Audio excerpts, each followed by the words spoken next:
Hello everyone. आज मैं 11th class में आपको तीसरा पाठ यानी कि सरल रेखा में गति इसको आरंभ करूंगा।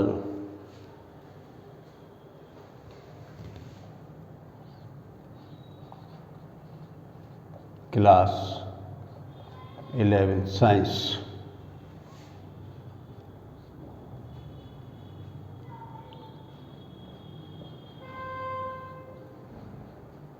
लेसन 3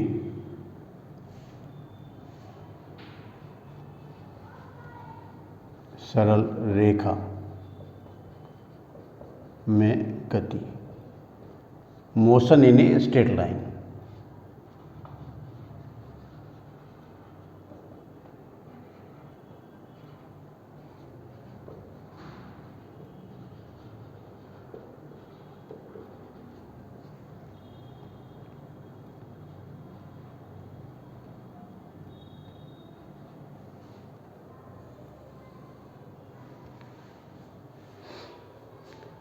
मैंने आपको पहला लेसन दूसरा लेसन पढ़ा दिया है। ये बहुत ही इम्पोर्टेंट चैप्टर है जो आपके हमेशा ही काम आता रहेगा जब तक आप फिजिक्स पढ़ते रहेंगे। तो सरल रेखा में जो गति है, तो जैसा कि इसका नाम है सरल रेखा, तो कोई भी स्ट्रेट लाइन सामान्यतः अगर हम इसका एक्स अक्ष, वाई अक्ष, जेड अक्ष ले लें तो एक्स अक्ष के अनुदिश इसका वेग या इसकी चाल, वाई अक्ष के अनुदिश, जेड अक्ष के अनुदिश। तो कोई भी सरल रेखा में जब कोई वस्तु गति करती है तो इसकी ये सरल रेखीय गति कहलाती है। तो इसमें जो मुख्य चीज़ से जो इसमें आती हैं परिभाषा के लिए, वो है आपका जैसे दूरी क्या है, विस्थापन क्या है, वेग क्या है, चाल क्या है, त्वरण क्या है, बस इसी को इसमें जानना है मुख्य रूप से जो इसमें, और यही इसका मेन कॉन्सेप्ट है। अगर आपने इसको ठीक तरीके से समझ लिया तो आगे जा कर के आपको कोई दिक्कत नहीं होगी जो इसमें।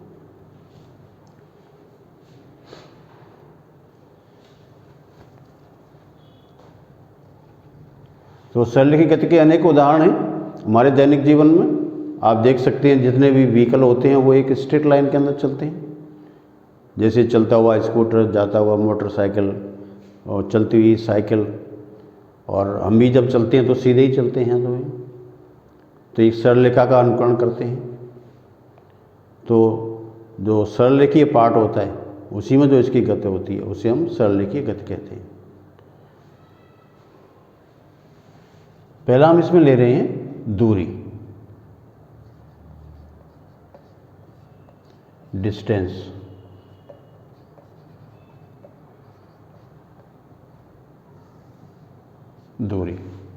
दूरी क्या होती है? अब बस जब चलती है किसी न किसी रास्ते पर चलती है, किसी पथ पर चलती है, तो उस पथ की जो लंबाई होती है उसे हम दूरी कहते हैं।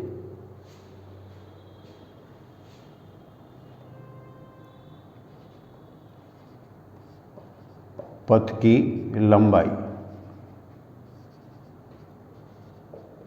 को दूरी कहते हैं।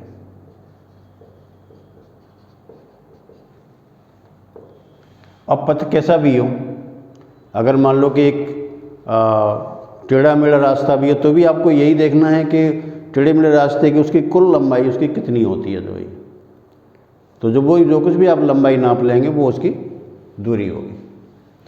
तो आप ऐसे मान लीजिए कि भाई ऐसे यहाँ पर अपने पास ये मूल बिंदु है ओ, और कोई वस्तु ऐसे चलती है तो ये मान लिया कि यहाँ पर 0 है और ये इसका 1, ये इसका 2, ये 3, ये 4, ये 5, ये 6। मान लो कि डिस्टेंस मीटर में होती है, मीटर में, और वस्तु ऐसे चलती है ओ से यहाँ तक चलती है। इस पॉइंट को हम यहाँ P मान लेते हैं, और O से P तक चलती हुई इस तरह से चलती हुई ऐसे, और मान लिया कि ये ऐसे टर्न हो जाती है तो यहाँ से, और ये यहाँ तक आ जाती है। तो यहाँ से चलना इसने आरंभ किया, कहाँ से? इसके जीरो वाले पॉइंट से, जीरो वाले पॉइंट से आरंभ किया था इसने, यानी ओ से स्टार्ट किया जीरो से, और यहाँ से चलती हुई पी के पास से होती हुई सीधी ये इधर की तरफ आ गई इसमें। तो अब ये यहाँ से यहाँ तक आ जाती, तो यहाँ से यहाँ तक की लंबाई इसकी 6 मीटर हो गई, और अब यहाँ से यहाँ तक देखें तो ये 3 तक आ गई, तो 3 मीटर यहाँ पर चल रही, तो 6 मीटर यूँ और 3 मीटर इस तरीके से, तो कुल मिलाकर के ये 9 मीटर हो जाती है। जैसे ये जो दूरी है वो 6 मीटर है, और ये जो दूरी चली गई वो इसकी 3 मीटर, तो ये रास्ते की लंबाई 6 मीटर और ये रास्ते की लंबाई 3 मीटर। तो इसमें जो दूरी होगी इसको हम पॉइंट क्यू मान लेते हैं। तो भैया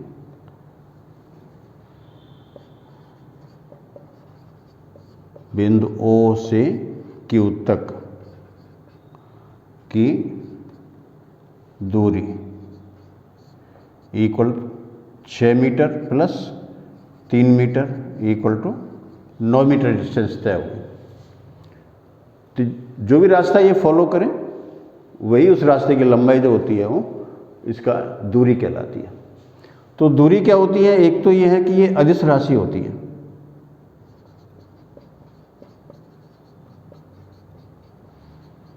अदिश राशि होती है, तो इसमें दिशा से कोई मतलब नहीं है, चाहे वस्तु कहीं टेढ़ी मेढ़ी चले किसी भी दिशा में जाए, आपको तो कुल रास्ते की लंबाई नापनी है, जो रास्ते की लंबाई होगी वही उसकी दूरी कहलाएगी। दूसरा इसका जो मात्रक होता है वो मीटर होता है, मीटर।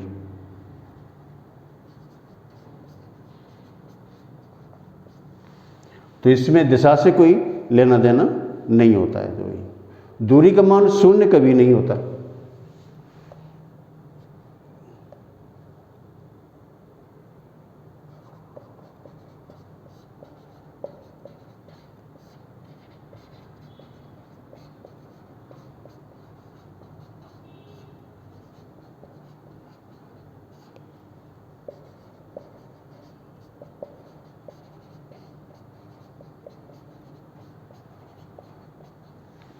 अगर वस्तु तो चल ही नहीं रही हो, स्थिर हो, तो दूरी का मान शून्य होगा, लेकिन अगर चल रही है तो इसका मान शून्य कभी नहीं होगा। तो स्थिर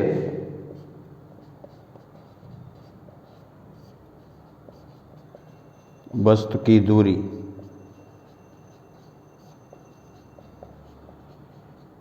शून्य होती है। अगर चल ही नहीं रही है तो फिर उसकी दूरी कहाँ से तय करेगी, पथ की लंबाई कहाँ से तय करेगी, तो दूरी का मान तो अपने आप ही उसमें शून्य हो जाएगा। तो चलती हुई वस्तु की दूरी शून्य नहीं होती है, लेकिन अगर वस्तु नहीं चल रही है तो दूरी का मान शून्य होता है।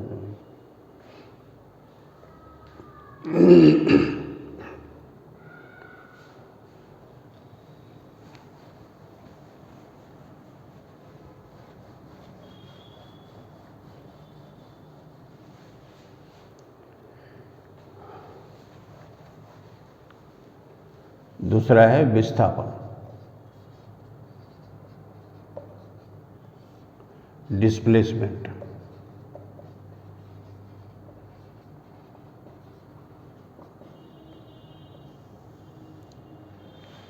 डिस्प्लेसमेंट ये एक सदिश राशि होती है।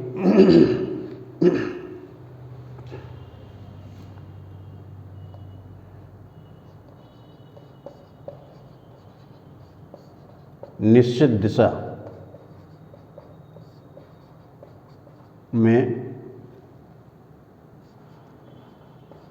चली दूरी को विस्थापन कहते हैं।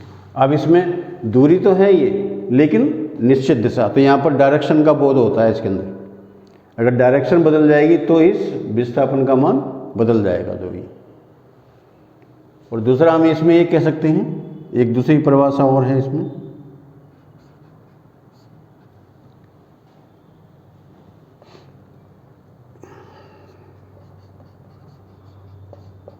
प्रारंभिक तथा अंतिम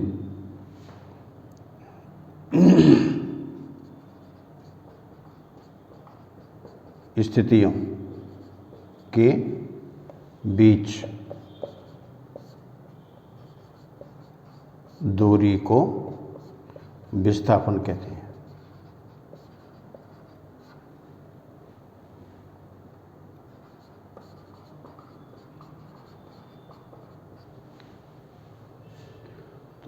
final and the initial position के बीच की जो डिस्टेंस होती है उसको भी विस्थापन कहते हैं। ये भी एक इसकी सिंपल सी परिभाषा है इसके अंदर से।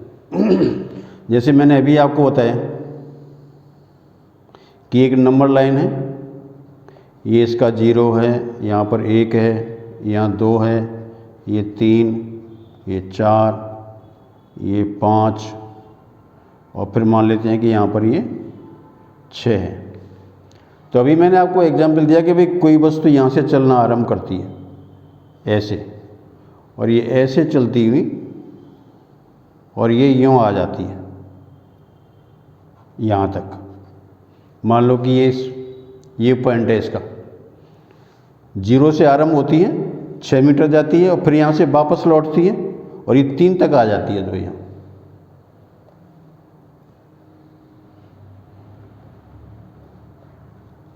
तो अब इसमें क्या है कि अगर हम इसकी दूरी देखें तो ये दूरी तो ये 9 मीटर होगी, क्योंकि 6 मीटर ये है और 3 मीटर ये है, तो दूरी तो इसकी 9 मीटर है। लेकिन अगर हम इसका विस्थापन देखें तो विस्थापन में 6 मीटर तो सीधी जा रही है और 3 मीटर पीछे की तरफ आ रही है।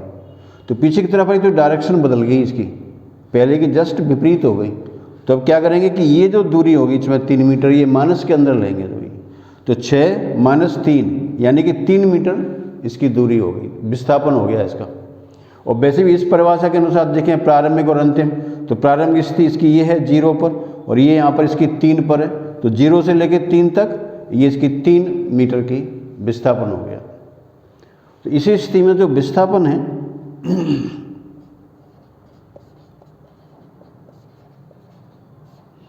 Equal to 6 minus 3 equal to 3 metre. और सीधा भी अगर सीख लेंगे फर्स्ट और लास्ट इसकी जो सिचुएशन होती है, तो यहाँ पर ये जो यहाँ से यहाँ तक की जो डिस्टेंस होती है ये जो बच गया, ये इसमें 3 मीटर रह जाएगा। तो हम देखें ना प्रारंभिक और अंतिम स्थितियों के बीच की दूरी को विस्थापन कहते हैं। तो विस्थापन जो होती है वो सदिश राशि होती है।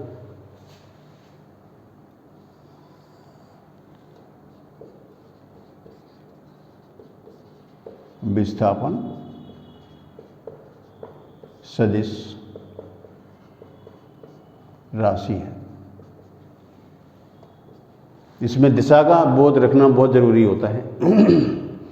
अब मान लो कि ये वस्तु यहाँ से चलने के बाद सीधे ही यहाँ पर 0 पर आ जाती, तो इसका विस्थापन का मान 0 हो जाता है। यानी कि जब वस्तु जहाँ से गति करना आरंभ करती है और वहीं पर वो वापस आ जाती है तो विस्थापन 0 होता है। तो विस्थापन जो होता है, विस्थापन धनात्मक, ऋणात्मक व 0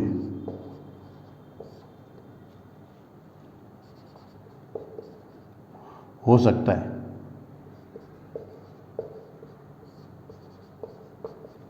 अब विस्थापन धनात्मक कब होगा? जब एक ही दिशा में वस्तु चल रही हो। ऋणात्मक कब होगा? जब वो विपरीत दिशा में चलती हो। और 0 कब होगा? जब वस्तु पहली ही स्थिति में आ जाती है। तो इसकी तीनों ही वैल्यू पॉसिबल है, धनात्मक, ऋणात्मक और 0।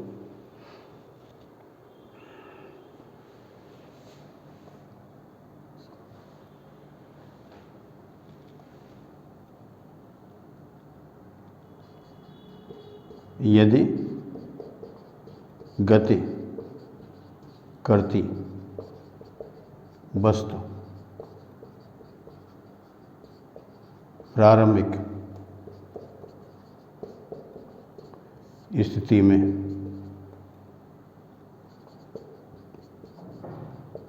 आ जाती है तो विस्थापन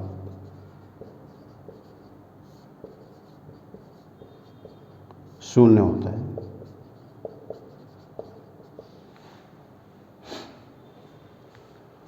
तो अब इसमें रिलेशन देखें कि दूरी का मान इसमें कभी शून्य नहीं होता, जबकि विस्थापन का मान शून्य हो सकता है। इसका मतलब ये है कि विस्थापन जो होता है वो दूरी से कम होता है। तो इनमें एक रिलेशन होता है।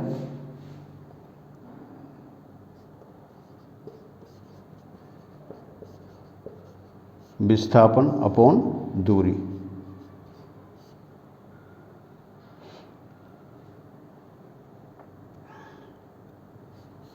Less than equal to 1। इसका मतलब यह है कि विस्थापन जो दूरी के बराबर हो सकता है और उससे कम हो सकता है, लेकिन दूरी से ज़्यादा कभी नहीं हो सकता है। जो भाई दूरी का मान तो ज़्यादा हो सकता है, लेकिन विस्थापन का मान दूरी से ज़्यादा कभी नहीं होगा। जो भाई तो विस्थापन और दूरी का जो अनुपात होता है वो हमेशा 1 से कम या इसके बराबर हो सकता है। जब वस्तु एक ही दिशा में चलती है तो दूरी और विस्थापन समान होते हैं। जैसे मान लो कि एक वस्तु x अक्ष की दिशा में चल रही है और दूसरी वस्तु भी x अक्ष की दिशा में चल रही है, तो उनके द्वारा और एक ही स्थान तक उनको पहुंचना हो तो उनके विस्थापन और दूरी दोनों समान होंगे।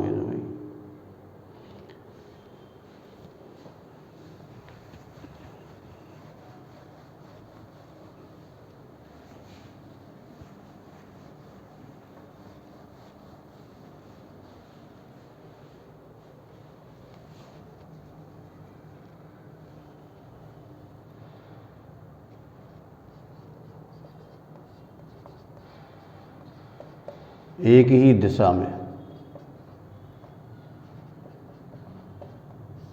गति करती वस्तु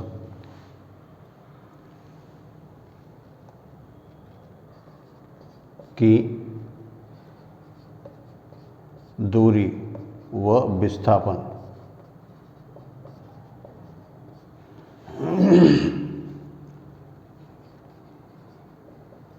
समान होते हैं।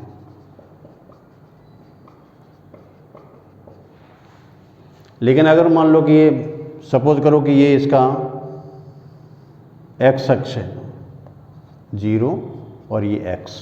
अब कोई वस्तु ये इस तरह से चल रही है a और दूसरी वस्तु ये है जो इस तरह से चल रही है ये b। तो ऐसे चलते हुए इनके जो होंगे वो विस्थापन और वेग एक विस्थापन और दूरी समान होंगे। तो यहाँ पर विस्थापन व दूरी समान हो। अब मान लो कि यही आपको x अक्ष दे रखा है और एक वस्तु ऐसे जा रही है ये a वस्तु और दूसरी वस्तु मान लो इस तरीके से आ रही है ये b वस्तु।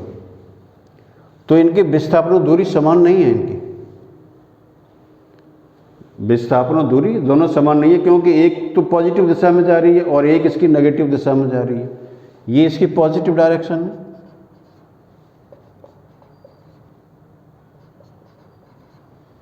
और ये इसकी नेगेटिव डायरेक्शन है। तो इसके विपरीत चल रही है, इसलिए इनके विस्थापन और दूरी समान नहीं होंगे। तो यहाँ पर जो है ना विस्थापन इज नॉट इक्वल टू दूरी, क्योंकि इनकी दिशाएं बदल गई हैं इसके अंदर जो है।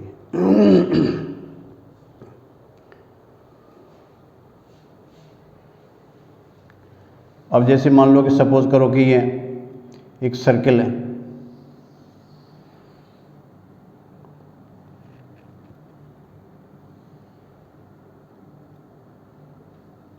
ये इसका ओरिजिन है O और ये इसका व्यास है, ये A पॉइंट और ये B पॉइंट है। अब कोई वस्तु यहाँ से चलना आरंभ करती है इस तरीके से, यानी कि ये A से चलना आरंभ करती है और इससे चलती हुई ये B तक आती है, B से फिर ये A तक पहुँच जाती है। तो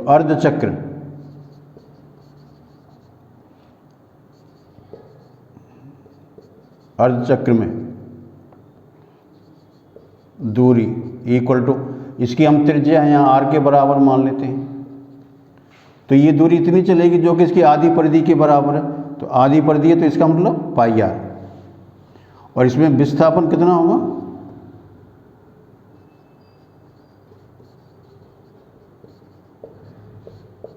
विस्थापन में क्या है कि बस तो ए से चल रही है और ऐसे चलती हुई या बी पर आ जाती है, तो प्रारंभिक और अंतिम, प्रारंभिक और अंतिम, तो ये कितना इसका व्यास आ गया, तो व्यास का मतलब विस्थापन इसका 2r के बराबर होगा। अगर पूर्ण चक्र चल लिया, पूर्ण चक्र में दूरी इसका मान 2πr के बराबर होगा, क्योंकि एक पूरा चक्कर लगा देगी पथ की लंबाई, और इसमें जो विस्थापन देखें इसका,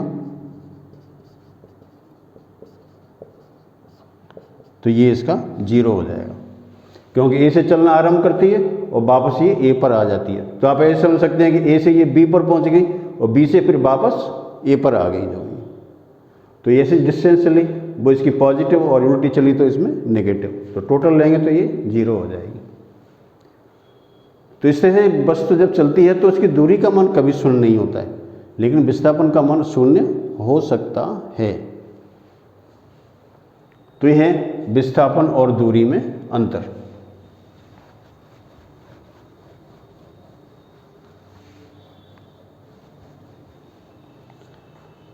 तो इसमें एक डिफरेंस देख लें, दूरी व विस्थापन में अंतर। तो एक टेबल बना दें हमें, इसमें जो है दूरी यहाँ ले लें और विस्थापन यहाँ ले लें।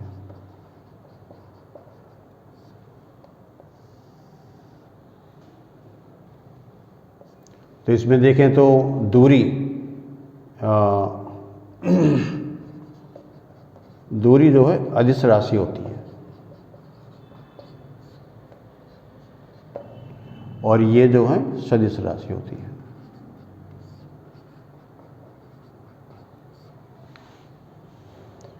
दूसरा, दूरी शून्य नहीं होती है, दूरी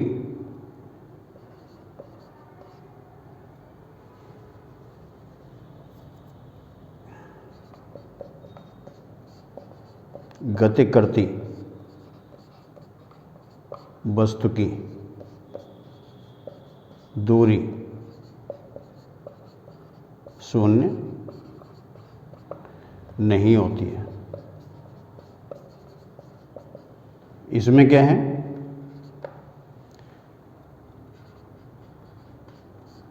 गति करती वस्तु का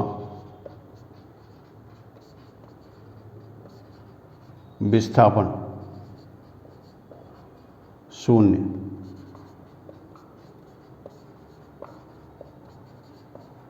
हो सकता है। और दूरी जो होती है वह सदैव विस्थापन से अधिक होती है।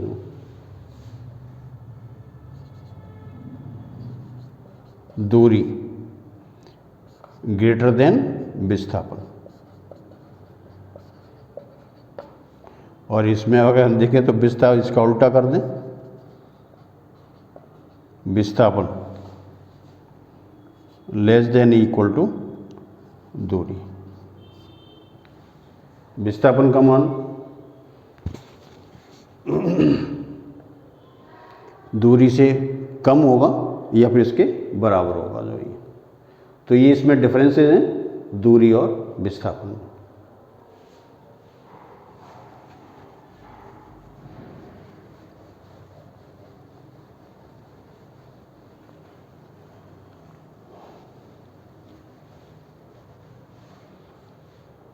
तो आप इन दोनों का अच्छी तरीके से इसमें एग्जाम्पल देखें, दे रखे हैं आपके एग्जाम्पल कई एक, उनको अच्छी तरीके से पढ़ें ध्यान से और पूरा वीडियो देखें, जिससे कि आपको नॉलेज हो, उसके कॉन्सेप्ट क्लियर होना बहुत ज़रूरी है। अगर आपने इनको ध्यान से नहीं दिया तो फिर ये आपके समझ में नहीं आएंगे। Thank you.